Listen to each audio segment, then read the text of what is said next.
Online classes में सभी का स्वागत। सेकेंड ईयर एचडीपी में मेडिसिन में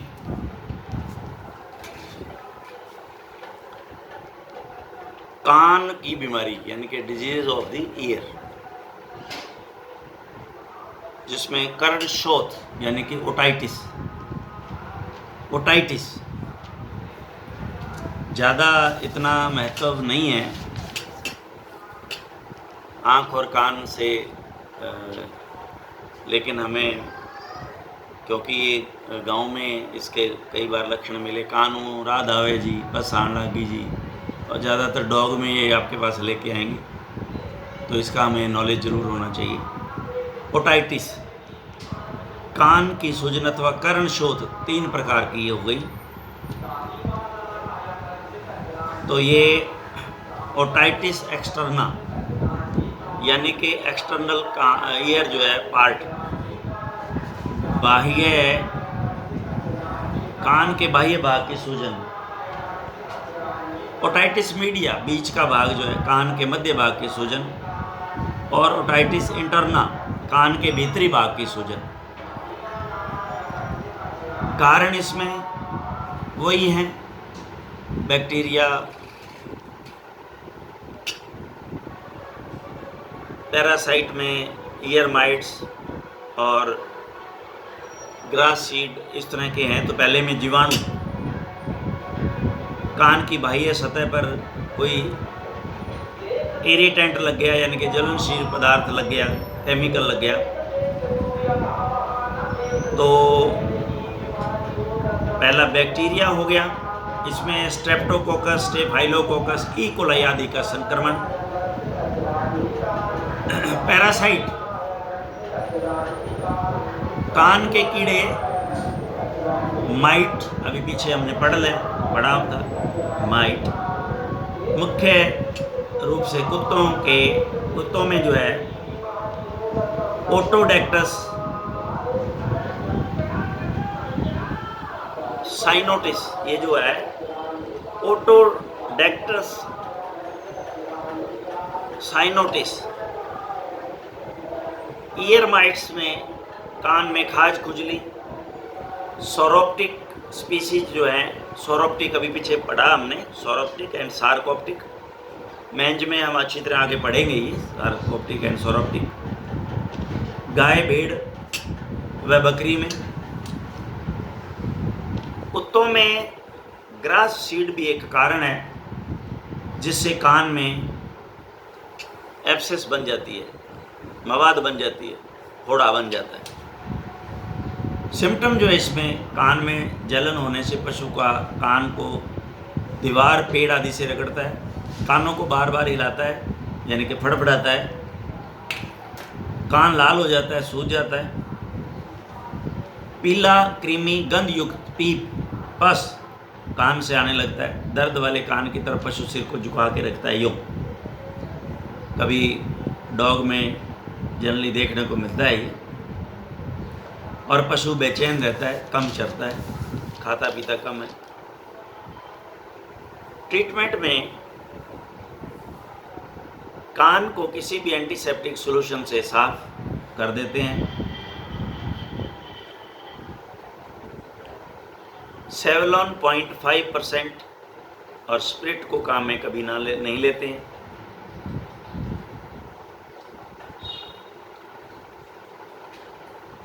और फील्ड में तो हम हाइड्रोजन परऑक्साइड डाल के इसको साफ करते थे।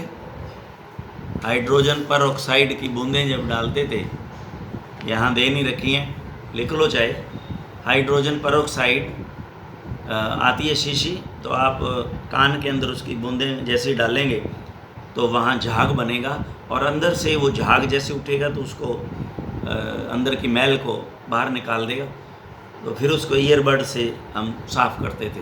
तो यहाँ नहीं दे रखा है, इन्होंने कहा है 0.5% सेवलॉन, बहुत ही हल्का, उससे आप साफ़ कर सकते हैं,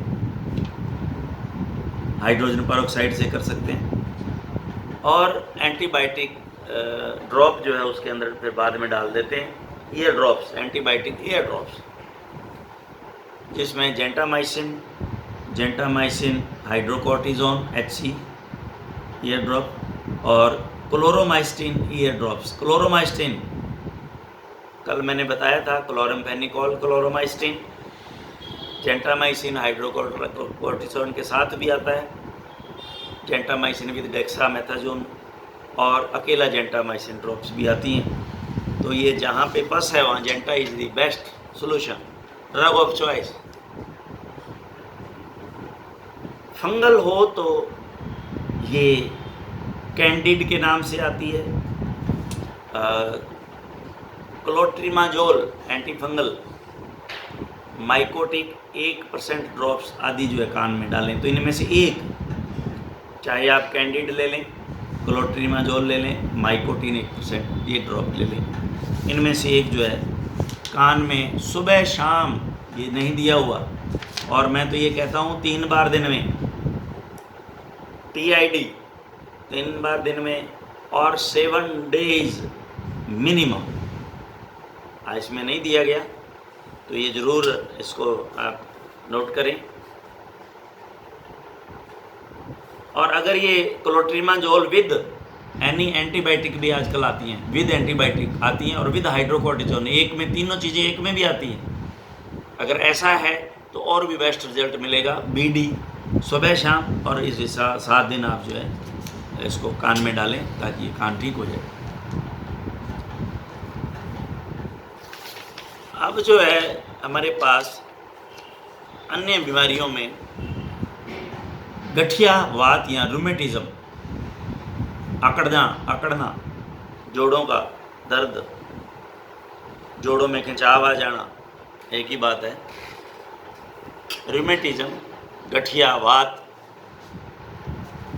गठिया का मतलब है जोड़ जो है गांठें सूज जाना, इसलिए इसको गठिया बोलते हैं। गांठें का मतलब है जोड़ों में।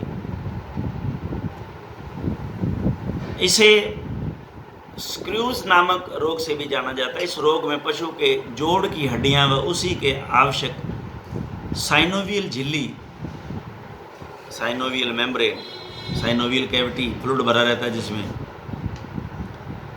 या यूँ कहें ग्रीस, बोले ग्रीस घस गयो जोड़ा हो, साइनोवियल झिल्ली, लिगामेंट टेंडन पढ़ चुके हो आप, टेंडन क्या होता है, लिगामेंट क्या होता है, तथा मांसपेशियों में दर्द व हल्की सी सूजन, जकड़ाहट या अकड़न, कड़ापन आ जाता है, जिसके कारण से पशु को चलने, घूमने फिरने, उठने बैठने में कष्ट होता है, पशु लंगड़ा कर चलता है। ऐसी स्थिति को गठिया या रूमेटिज्म कहते हैं। और ये पशु के अंगों के आधार पर रूमेटिज्म को निम्न प्रकार से जाना जाता है, जो निम्न नामों से पुकारा जाता है। लंबैगो, पशु के लॉयन रीजन, जो ऊपर कमर का जो लॉयन रीजन, वात रोग, लंबैगो। सियाटिका, क्रूप और जांग, थाई, जो एक टांग में होते हैं ना, ये दर्द यहाँ से लेके और निचले वाले पैर में, पूरे में, टांग में पूरा दर्द जाता है, सियाटिका। प्लूरोडाइनियल,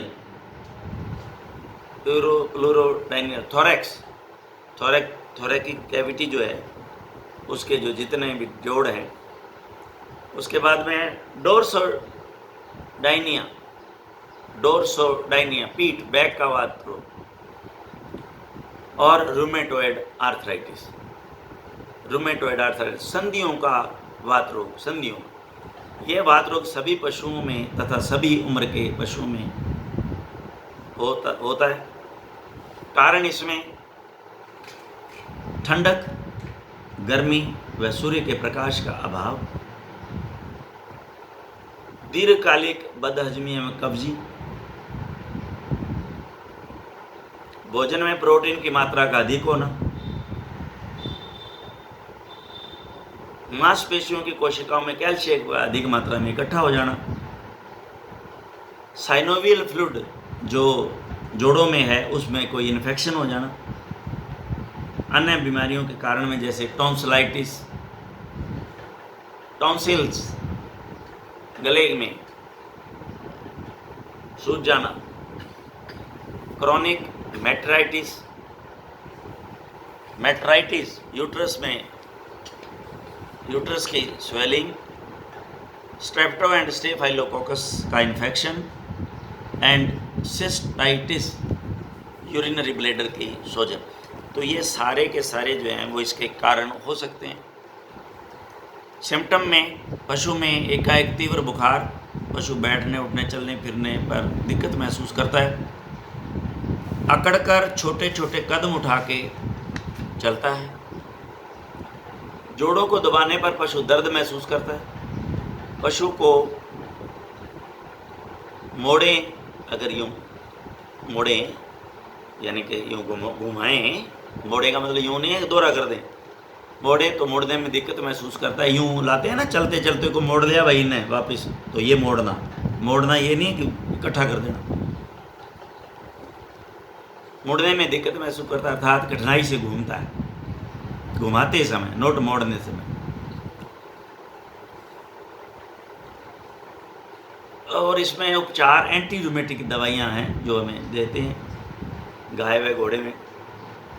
सोडा सैलिसिलेट और सोडियम बाइकार्बोनेट दोनों को मिला के, ये सोडियम सैलिसिलेट खूब देते थे, हॉस्पिटल में अच्छा कार्य करता था। बड़े बड़े पैकेट पहले तो खूब मिलते थे, आजकल तो ये बनी बनाई दवाइयाँ मिलती हैं, इंजेक्शन आ गए हैं, लेकिन उस समय सिर्फ एक एसजीपायरिन ही हमारे पास था और सोडियम सैलिसिलेट और सोडा बाइकार्ब विद एसजीपायरिन लगाते थे, ठीक हो जाता था।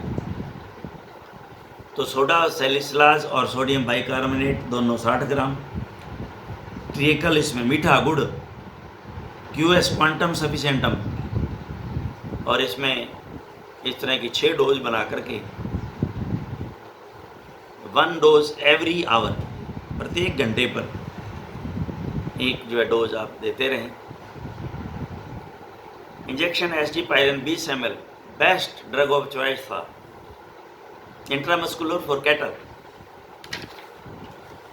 उस समय यही एक ड्रग थी एसजीपायरिन बस, लेकिन ये ना सोडा सैलिसिलेट सोडा बाइकार्ब ज्ञापन को दिया जा सकता है, ना एसजीपायरिन ज्ञापन के लगता है, ये ध्यान रखना प्रेग्नेंट के। 9 होस्टाकोर्टिन एच 10 ml, ये को हाइड्रोकोर्टिजोन जो है वो लगाते थे, लेकिन प्रेगनेंसी का ध्यान रखें।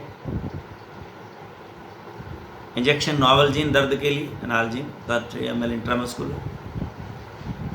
इंजेक्शन B1, B6, B12 न्यूरोविट और न्यूरोबियन ट्राइवेट के नाम से आते हैं, तो ये कैटल में 15 ml डेली जो है आप लगा सकते हैं। जोड़ों पर आयोडेक्स, एनाल्जेसिक ट्यूब मतलब आदि की मालिश कर राहत मिल सकती है, और पशु को आराम देना ही इसका सबसे बड़ा इलाज है, आराम करवाना।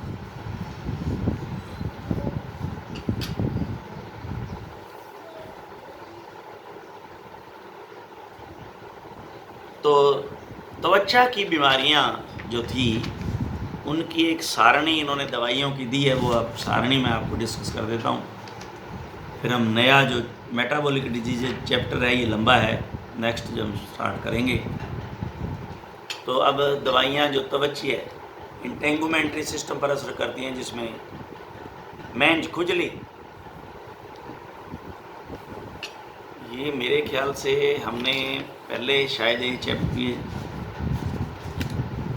चलो पढ़ लिया है तो कोई बात नहीं, दोबारा हो जाएगा इसका रिवीजन। मुझे ऐसा याद आ रहा है कि ये हमने पहले इसको कर लिया था। चलिए, तो प्रोडक्ट में हमारे पास मेंज, खुजली, सिबोरिया, एक्टोपैरासाइट।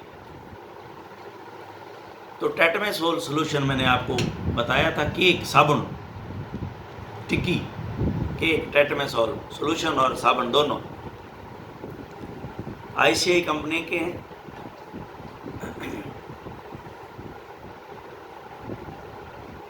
एक तो है जो साबुन है ही, और उसमें सॉल्यूशन जो है भी मिलता है तो बॉडी पे लगाने के लिए। तो ये 50 ml सोल्यूशन 75 ग्राम कीक फॉर एक्सटर्नल यूज़। इंजेक्शन स्कैबीज़मा या स्कैबीजीना दोनों ही आते हैं, स्कैबीजीना और स्कैबीज़मा। तो ये 5 ml का पैकिंग आती है और इंट्रामस्कुलर कैटल में 5 ml लगा देते हैं। एंटी फंगल मेडिसिन में फंगस है तो ये याद कर लेना, बड़ी इंपॉर्टेंट है भाई, उधर खुजली के लिए और ये फंगस के लिए, ये बहुत ही इंपॉर्टेंट है, ये ज़रूर पूछी जाती है और याद कर लें आप इसको, क्लिनिकल डायरी में नोट कर लें। फ्यूंगीजोम सारा बाई की है, 50 मिलीग्राम वायल है, लार्ज एनिमल 50 मिलीग्राम वायल है, डेक्सट्रोज IV। हमेशा कभी भी सलाइन में नहीं देवें इसको, नॉट इन सलाइन, डेक्सट्रोज में लगा दें। DNS में नहीं लगाएं, ओनली डेक्सट्रोज, ध्यान रखना। फंगीजोम, उसके बाद में क्लोट्रिमाजोल, कैनेस्टीन क्रीम और IMIDIL के क्रीम पाउडर के रूप में IMIDIL, इमिडिल, लाइका की है ये, 15 ग्राम 30 ग्राम में पैकिंग है और टॉपिकल यूज़ के लिए हैं दोनों। क्लोट्रिमाजोल ये मैंने आपको लिखवा दिया था, ग्रीसियोफल्विन, स्पेलिंग भी आपको लिखवाई थी। ग्लेक्सो की है, 10 टेबलेट 250 मिलीग्राम और 500 मिलीग्राम की आती हैं। 8 मिलीग्राम पर KG body weight for 30 days, 30 दिन से कम मैंने आपको बताया था ये ट्रीटमेंट नहीं देना आपको, कैटल। माइकोनेजोल क्रीम सिप्ला की आती है, 15 ग्राम, और ये टॉपिकल बाहरी यूज़ के लिए काम में ली जाती है। तो ये आज हमने जो है हमारा 9th चैप्टर आज इसको हम कंप्लीट करने जा रहे हैं।